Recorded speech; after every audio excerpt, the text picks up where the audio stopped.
Creative profit ministry சார்பாக இந்த நாளிலும் கூட எங்களோடு இணைந்திருக்கிற உங்கள் ஒவ்வொருவருக்கும் இயேசு கிறிஸ்துவின் நாமத்தினாலே எங்களது அன்பின் வாழ்த்துக்களை தெரிவித்துக் கொள்கிறோம். இந்த மார்ச் மாதத்தின் வாக்குத்தத்த தலைப்பு சாத்தானின் கண்ணி தெரிக்கப்படும். இந்த வாக்குத்தத்த தலைப்புல தான் இன்னைக்கும் நம்ம ஒரு ஆசீர்வாதமான வார்த்தையை பார்க்க போறோம். சாத்தானின் கண்ணி அப்படின்னு என்னன்னா, சாத்தான் இந்த உலகத்துல நம்ம ஒருத்தருக்கும் ஒரு குறி வைப்பான் இல்லையா? இப்போ கண்ணி வெடின்னு சொல்லுவாங்க. மிலிட்ரியில எல்லாம் அந்த நாட்டுக்கு நாடு இதுவாகும் போது ஒரு கண்ணி வெடியா கிரவுண்ட்ல புதைச்சு வைக்கிறதுனால யார் வராங்களோ, எந்த மிலிட்ரி ஆஃபீஸர் வராரோ அதுல கால் வச்சுட்டாரு அப்படின்னா அந்த காலை எடுக்கும் போது அந்த கண்ணி வெடி வெடிச்சிடும். அப்போ அது என்னது, அது அங்கங்க வந்து இவங்களை பிடிக்கிறதுக்காக, இவங்களை சாகடிக்கணுன்றதுக்காக ஒரு கண்ணி வெடிகள் வைப்பாங்க. அந்த மாதிரி தான் சாத்தானும் நம்ம கீழே விடணுன்றதுக்காக, நம்ம ஆண்டவரிடத்துக்கு போகக்கூடாது, நம்மளோட இட்டர்னல் லைஃப் ஹெவனுக்கு போகக்கூடாதுன்றதுக்காக நம்ம ஒருத்தருக்கும் நம்மளோட ஒருத்தரோட வாழ்க்கையிலையும் சில கண்ணிகளை வைப்பான். அந்த கண்ணிகளை நம்ம ஜெயிக்கிறோமா இல்லை அந்த கண்ணிக்கு நம்ம பலியாகிறோமா அப்படின்றது தான் நம்ம வாழ்க்கையில ரொம்ப ரொம்ப ரொம்ப முக்கியமான காரியம். ஸோ அப்போ இந்த வேளையில சாத்தானின் கண்ணிக்கு நம்ம தோற்று போனவர்களா இருக்கிறோமா இல்லை ஜெயிக்கிறோமா அப்படின்னு நம்ம பார்த்தோம்னா, அந்த கண்ணியில மாட்டினவங்க அநேக பேர் இருக்காங்க. ஸோ மாற்றுறவங்க யாரு, ஜெயிக்கிறவங்க யாரு அப்படின்ற ஒரு சின்ன எக்ஸாம்பிளை நான் உங்களுக்கு காமிக்கிறேன். அதுல இருந்து நம்மளோட ரியல் லைஃப்ல நம்ம எப்படி அதை அப்ளை பண்ணி நம்மளும் அந்த கண்ணியில இருந்து எப்படி தப்பிக்கலாம், சாத்தானின் கண்ணி எப்படி தெரிக்கப்படும் நம்மளோட வாழ்க்கையிலன்றத பார்க்கலாம். ஃபர்ஸ்ட் ரெண்டு பேர், ஒருத்தர் வந்து சாத்தானின் கண்ணி, சாத்தான் குறி வச்சாலும் அந்த சாத்தானுக்கு அவரு தோத்து போல, அவர் அந்த சாத்தானை ஜெயிச்சாரு. இன்னொருத்தர் சாத்தானின் கண்ணிக்கு அவரோட வாழ்க்கையில இருக்க காலிங்கையே அவர் இழந்துட்டாரு, அவர் தோத்து போயிட்டாரு. அது யாரு அப்படின்னா, ஃபர்ஸ்ட் ஜெயிச்சவர் வந்து யோபு. யோபை பத்தி நமக்கு நல்லா தெரியும். யோபை வந்து சாத்தான் அவனை கண்ணி வச்சு குறி வச்சு அவனை தாக்குறதுக்கு, யோபுவை தாக்குறதுக்கு ஆண்டவர்கிட்டயே போய் பெர்மிஷன் கேட்டு யோபுக்கு உண்டான எல்லாவற்றையும் அழிச்சான். அவனோட பிள்ளைகள், அவனோட ஆஸ்தி அந்தஸ்து, அவனோட சரீரம் எல்லாவற்றையும் சாத்தான் தொட்டான். ஆனா யோபு ஜெயாலியா வெளியானான். சாத்தானோட நோக்கமே ஆண்டவரோட நாமத்தை யோபு தூஷிக்கணும். ஆனா கடைசி வரைக்கும் யோபு ஆண்டவரோட நாமத்தை தூஷிக்கவே இல்லை. அவரோட மனைவி வந்து சொன்னப்ப கூட கர்த்தர் கொடுத்தார், கர்த்தர் எடுத்தாரு, கர்த்தர் கையில நன்மையை பெற்ற நாம தீமையை வரும்பொழுது மட்டும் நம்ம இப்படி பேச முடியுமா அப்படின்னு எல்லாம் யோபு வந்து ஆண்டவரை ஒருபோதும் விட்டு கொடுக்காதவரா அந்த சாத்தானின் கண்ணியை ஜெயிச்சாரு. அதே மாதிரி சவுலை நம்ம எடுத்துக்கிட்டோம் அப்படின்னு பார்த்தீங்கன்னா, சவுல் வந்து சாத்தானின் கண்ணிக்கு அவன் தோற்று போனவன். சாத்தானின் கண்ணின்னு எதை சொல்றேன் அப்படின்னா, சவுலோட வாழ்க்கையில நீங்க பார்த்தீங்கன்னா அவனுக்கு ஒரு காலிங் இருந்துச்சு. அவன் வந்து இஸ்ரவேலுக்கு ஒரு ராஜாவா அரியணை ஏறினா, அபிஷேகம் பண்ணப்பட்டான், ஆண்டவர் தான் தேர்ந்தெடுத்தாரு. ஆனா அவன் அதை கடைசி வரைக்கும் தக்க வச்சுக்கிட்டானா அப்படின்னா கிடையாது. ஆண்டவரே மனஸ்தாபம் பட்டாரு இல்லையா, நான் சவுலை ராஜாவாக்குனதுக்கு நான் வந்து ரொம்ப மனம் நொந்துக்கிறேன் அப்படின்னு ஆண்டவரையே அவன் வந்து மனஸ்தாபப்பட்ட வச்சான். எதனால? அவனோட கீழ்ப்படியாமை நிமித்தம் அவனோட வாழ்க்கையில அந்த டிசோபீடியன்ஸ் வந்துருச்சு. அதுக்கப்புறம் பாத்தீங்க அப்படின்னா அவன் வாழ்க்கை முழுசும் he ran after a man, தாவீது பின்னாடி ஓடியே அவனோட வாழ்க்கையை முடிச்சான். ஆனா நம்ம வாழ்க்கை எப்படி இருக்கணும்? கர்த்தர் பின்னாடி ஓடணும், கர்த்தரை நோக்கி ஓடணும், கர்த்தருக்காக ஓடணும். ஆனா அவன் வாழ்நாள் எல்லாம் ஒரு மனுஷனை நோக்கி ஓடி அந்த சாத்தானின் கண்ணிக்கு அவனோட வாழ்க்கை இரையாயிடுச்சு. இப்ப இந்த ரெண்டு கான்ட்ராஸ்ட் எக்ஸாம்பிள் நான் உங்களுக்கு காமிச்சேன். யோபுவை போல நம்ம இருக்க முடியுமா அப்படின்னு நீங்க கேட்டீங்கன்னா அது ரொம்ப கஷ்டம் இல்லையா? என்ன நேர்ந்தாலும் கர்த்தரை துதித்து கொண்டே இருக்கிறது கொஞ்சம் கடினமான காரியம். நம்மளும் ஹியூமன் பீயிங் தானே, கீழே விழுறது இயற்கை. இந்த வேலையில ஒருத்தர் இருக்காரு, அவரு நம்மள மாதிரியே கீழே விழுந்தாரு, சாத்தானோட கண்ணியில மாட்டினாரு. ஆனாலும் அவரோட முடிவு ஜெயமா இருந்துச்சு. அவர்கிட்ட இருந்து சில காரியங்களை நம்ம கற்றுக்கொள்ளுமா? அது யாரு அப்படின்னா பீட்டர்.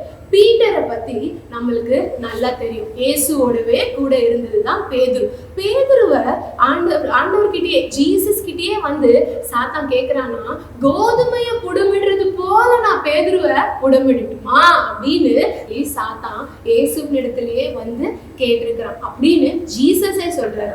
வாங்கல என்னோட கூட லூக்கா 22வது அதிகாரம் 31வது வசனம்.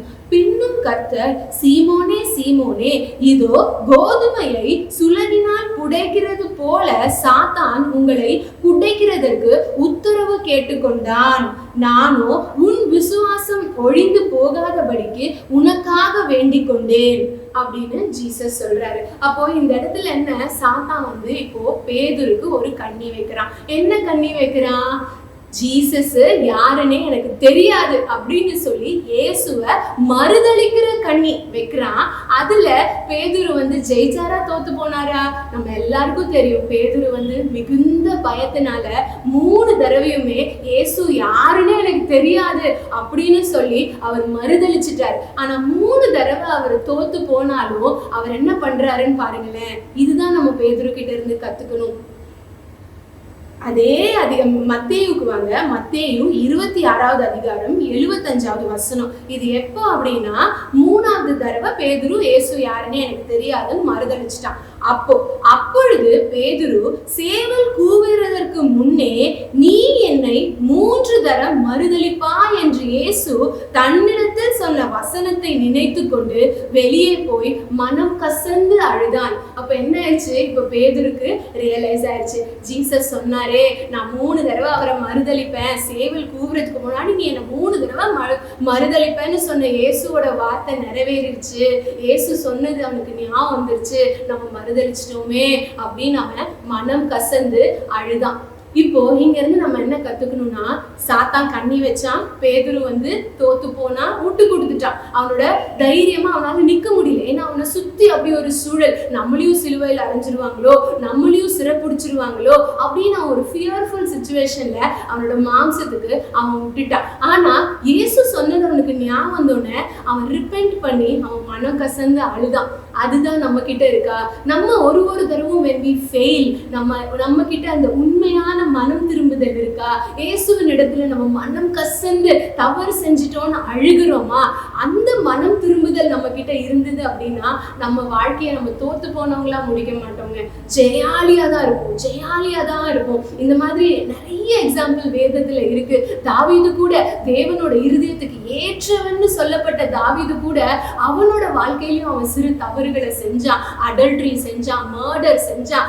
ஆனாலும் அவன் மனம் கசந்து உண்மையா ஆண்டவரிடத்துல அவன் மனம் திரும்பும் பொழுது அந்த சாத்தான் என்னதான் அவங்க மேல வச்சிருக்க காலிங்க அழிக்கணும்னு நினைச்சு கண்ணி வச்சாலும் அவன் ஜெயிக்க மாட்டான். ஏன்னா நம்ம தேவன் மனதுருகம் உள்ள தேவன். அவர் நம்ம இருதயத்தை பாக்குறாருங்க. நிஜமாவே நம்ம இருதயத்துல உண்மையான மனம் திரும்புதல் இருக்குதா? பேதுரு உண்மையாவே மனம் கசந்து அழுகிறவனா அந்த இடத்துல இருந்ததுனால ஜீசஸ் அவரை கைவிடல, திரும்ப தூக்குனாரு, திரும்ப தூக்கி எடுத்தாரு, ஊழியத்தை நிறுத்தினாரு. அவர் மேல இருந்த காலிங் என்னன்னு ஒரு தடவை பார்ப்போமா? மத்தேயு 16வது அதிகாரம் 18வது வசனம். மேலும் நான் உனக்கு சொல்லுகிறேன், நீ பேதுருவாய் இருக்கிறாய், இந்த கல்லின் மேல் என் சபையை கட்டுவேன், பாதாளத்தின் வாசல்கள் அதை மேற்கொள்வதில்லை. பேதுருவை கொண்டு கர்த்தர் செய்த ஊழியங்கள் ஏராளம். எத்தனை சபைகள் பேதுருவால கட்டப்பட்டுச்சு. பேதுருவோட ஊழியம் எவ்வளோ பேருக்கு அவர் சுவிசேஷத்தை சொல்லியிருக்காரு. ஜெயமான வாழ்க்கை. இயேசுவுக்குன்னு அவர் ரத்த சாட்சியா மரித்தாரு. சாத்தானின் கண்ணிக்கு அவரோட மீறுதல், அவர் அங்க தோற்று போனவரா காணப்பட்டாலும் அந்த மொமெண்ட்ரியா சாத்தான் ஜெயிச்ச மாதிரி தெரிஞ்சான். ஆனா முடிவுல ஜெயம், நித்திய ஜெயம் யாருக்கு? பேதுருக்கு தான். இந்த நாள்ல நீங்க யோசிங்க, உங்க வாழ்க்கையிலும் சாத்தான் எத்தனையோ கண்ணிகளை வைத்திருக்கலாம், இல்ல இன்னும் பிளான் பண்ணி கொண்டிருக்கலாம். ஆனா ரகசியம் நான் ஒண்ணு சொல்லி தரட்டுமா? 2 காரியம் தான். நம்ம அந்த வசனத்துல பார்த்தோம் இல்லையா? மத்தேயு 26:75. இயேசு தன்னிடத்தில் சொன்ன வசனத்தை நினைத்து கொண்டு மனம் கசந்து அழுதான். 2 ஆண்டவரோட வசனம் உங்க இருதயத்துக்குள்ள இருக்கணும். நீங்க மனம் கசந்து அழணும். உங்களோட தவறு தப்பிதத்தை நினைச்சு உண்மையான ரெபெண்டன்ஸ் உங்களுக்குள்ள இருக்கணும். தேவனோட வசனம் உங்க செவிகள்ல கேட்கணும். உங்க இருதயத்துல தேவனோட வசனம் இருக்கணும். இயேசு சொன்ன வசனம் உங்க இருதயத்துல இருக்கணும். இந்த 2 காரியம், இந்த 2 ரகசியம் மட்டும் நீங்க அறிஞ்சு கொண்டீங்க அப்படின்னா சாத்தானின் கண்ணி உங்களை ஜெயிக்கவே முடியாதுங்க. சாத்தானின் கண்ணி தெறிக்கப்பட்டு போகுங்க. ஆண்டவரோட வசனத்துக்குள்ள நில்லுங்க, மனம் திரும்பி ஆண்டவரை பற்றி கொள்ளுங்க. எவ்ரி டைம் கீழே விழும்போது மேக் ஷுர் இயேசுவின் காலில் கீழே விழுறவங்களா இருங்களேன். கீழே விழுந்தவங்களா இருங்க, ஆனா இயேசுவோட பாதத்துல விழுந்தவங்களா இருங்க. மத்தவங்களுக்கு இரையாகாதீங்க. கர்த்தர் உங்களை ஆசீர்வதிப்பார். Thank you Jesus. நன்றி ராஜா. இந்த நாள்லயும் எங்க வாழ்க்கைய பலிபீடத்துல வைக்கிறோம் சுவாமி. எத்தனையோ கண்ணிகள் சாத்தான் எங்களை நோக்கி கடந்த காலத்திலயும் சரி, நிகழ்காலத்திலயும் சரி, வருங்காலத்திலயும் அவன் எங்களுக்குன்னு சில திட்டங்களை வச்சிருப்பாண்டவரே. ஆனா இந்த வேலையில எல்லா சாத்தானின் திட்டங்கள், எல்லா சாத்தானின் கண்ணிகளை இயேசுவின் நாமத்துல நாங்க சுட்டரிக்கிறோம் ராஜா. none of his plan prosper master. அவனோட ஒரு திட்டமும் ஆண்டவரே வாய்க்காம போகட்டும். எங்களுக்கு எதிராக எழுப்புகிற ஆயுதங்கள் வாய்க்காமல் போகட்டும் இயேசுவின் நாமத்துல ராஜா. எப்பொழுதுமே ஆண்டவரே நாங்க உங்க வசனத்தை புடிச்சு கொண்டு உண்மையான மனம் திரும்புதலும் உண்மையா உம்மை நோக்கி கூப்பிடுகிறவர்களா நாங்க இருக்க எங்களுக்கு கிருபைகளை தாங்க. எங்களை ஆசீர்வதிங்க இயேசுவின் நாமத்தில் பிதாவே. ஆமென். God bless you.